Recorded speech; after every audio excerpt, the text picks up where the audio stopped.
Hello hello, premier lever de soleil de l'automne. J'ai trouvé le ciel joli. Alors je vais filmer, c'est juste un plan fixe avec une légère accélération que je vais peut-être accélérer à la fin. Parce que, comme je l'ai constaté il y a 2 jours au bord de la rivière, c'était particulièrement silencieux. Et en fait, j'ai fini par comprendre pourquoi. C'est justement parce que hier, nous avons passé l'équinoxe.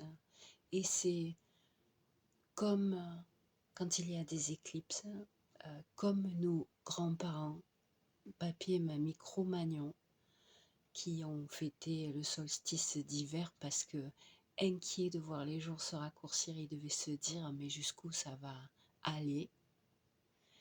Et donc constater que ça s'arrêtait de se raccourcir, que ça se remettait à grandir, justifier qu'on soit soulagé. Et je l'ai constaté pour les oiseaux, pour avoir filmé une nouvelle lune avec éclipse.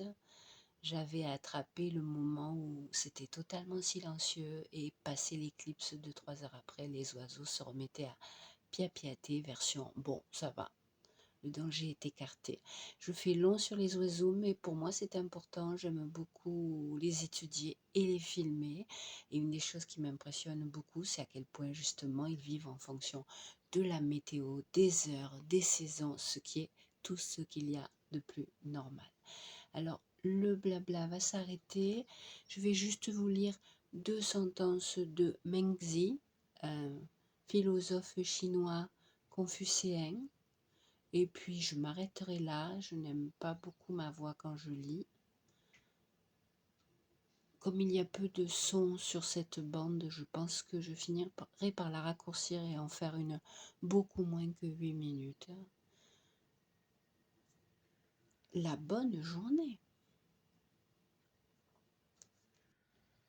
Mengzi dit: qui va jusqu'au bout de son cœur connaît sa nature. Or, connaître sa nature, c'est connaître le ciel. On sert le ciel en gardant son cœur intègre et en nourrissant sa nature.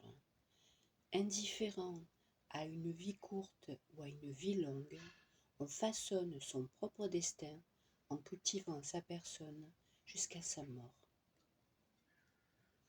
Mengzi dit: il n'est rien qui ne dépende du destin, mais le seul destin véritable est celui qu'on assume.